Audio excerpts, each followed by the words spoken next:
Welcome to Stellar Network. Ako si Angelo, ang inyong bagong host. Dito sa Stellar Network ay siguradong updated ka sa showbiz news at iba pa.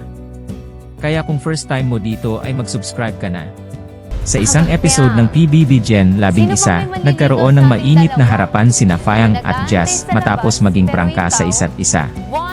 Sinabi ni Jazz kay Fayang na may manliligaw ito sa labas ng bahay ni Kuya, ngunit napansin din niya na tila marami ding nalilink kay Fayang sa loob ng bahay.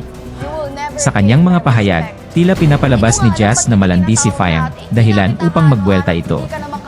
Ayon kay Fayang, hindi dapat siya ang binibigyan ng ganitong imahe, at mas dapat tanungin si Jazz kung bakit siya nilalayuan ng ibang housemates. Sa gitna ng tensyon, matapang na sinabi ni Fayang na mas bagay daw kay Jazz ang bansag na attention seeker, dahil tila ito ang nagiging impresyon sa kanya ng mga kasama. Naging sentro ng usapan ang kanilang tensyonado at harapang eksena, kung saan nasaksihan ng ibang housemates ang kanilang sagutan. Ang alitang ito ay nagpatuloy sa loob ng bahay ni Kuya, at nagdulot ng pagkakahati sa opinyon ng mga kasama nila, na tila nahahati na sa magkakaibang panig. Habang ang ilan ay naiintindihan ang nararamdaman ni Fayang, may ilan din na tila simpatya kay Jazz. Nagbukas ito ng usapan sa mga housemates tungkol sa tunay na ugali ng bawat isa, kung saan hindi lamang si Fayang at Jazz ang nagkaroon ng tensyon, kundi ang iba pang miyembro ng bahay. Ang prangkahang ito ay nagpakita ng mga emosyon at tunay na nararamdaman ng bawat isa, dahilan upang mas umigting ang mga pagsubok sa kanilang samahan at relasyon sa loob ng bahay ni Kuya. Sa naturang episode, ipinakita rin ang epekto ng mga usaping ito sa ibang housemates, lalo na sa kanilang pagsasama at pang-araw-araw na pamumuhay sa loob ng bahay.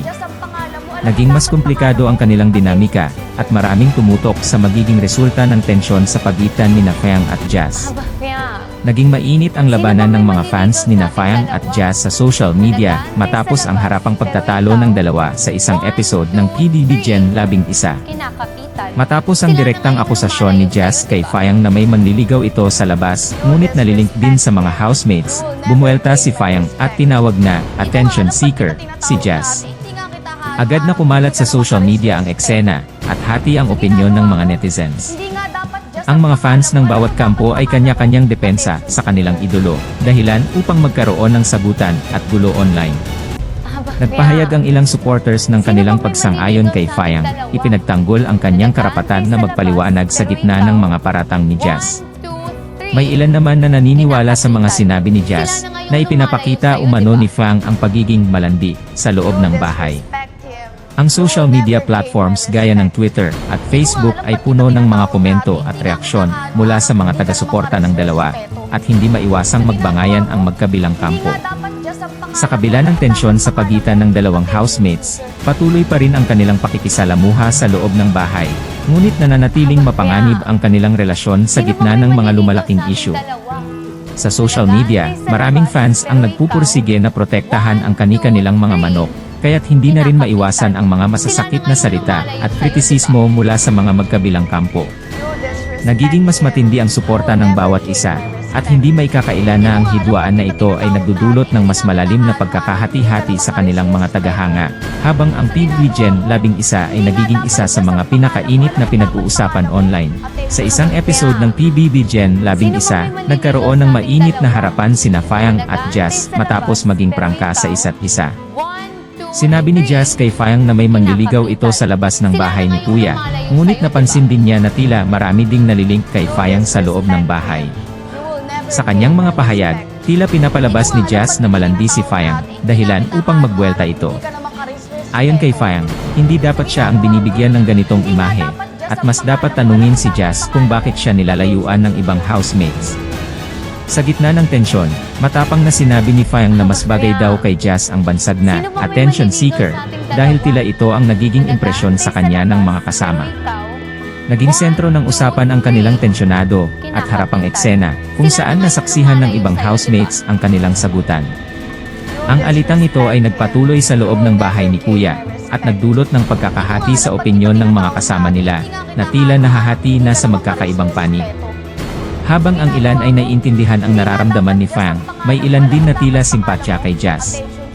Nagbukas ito ng usapan sa mga housemates tungkol sa tunay na ugali ng bawat isa, kung saan hindi lamang si Fayang at Jazz ang nagkaroon ng tensyon, kundi ang iba pang miyembro ng bahay.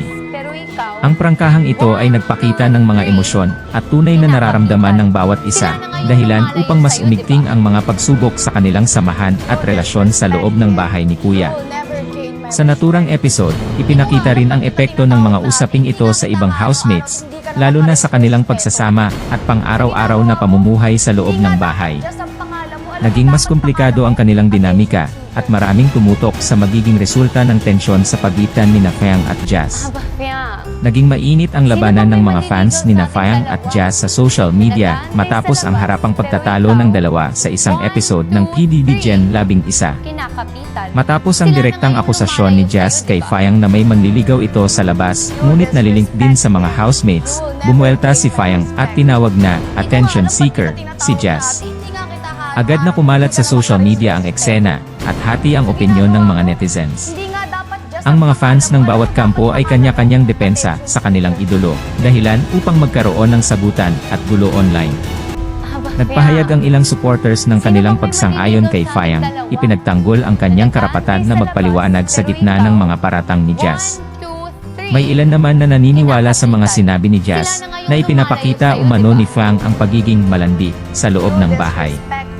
Ang social media platforms gaya ng Twitter at Facebook ay puno ng mga komento at reaksyon mula sa mga taga-suporta ng dalawa, at hindi maiwasang magbangayan ang magkabilang kampo. Sa kabila ng tensyon sa pagitan ng dalawang housemates, patuloy pa rin ang kanilang pakikisalamuha sa loob ng bahay, ngunit nananatiling mapanganib ang kanilang relasyon sa gitna ng mga lumalaking issue. Sa social media, maraming fans ang nagpupursige na protektahan ang kani-kanilang mga manok, kaya't hindi na rin maiwasan ang mga masasakit na salita at kritisismo mula sa mga magkabilang kampo. Nagiging mas matindi ang suporta ng bawat isa, at hindi maikakaila na ang hidwaan na ito ay nagdudulot ng mas malalim na pagkakahati-hati sa kanilang mga tagahanga, habang ang PBB Gen 11 ay nagiging isa sa mga pinakainit na pinag-uusapan online. Ano ang masasabi niyo sa issue natin today? This has been Angelo, hanggang sa susunod na balita.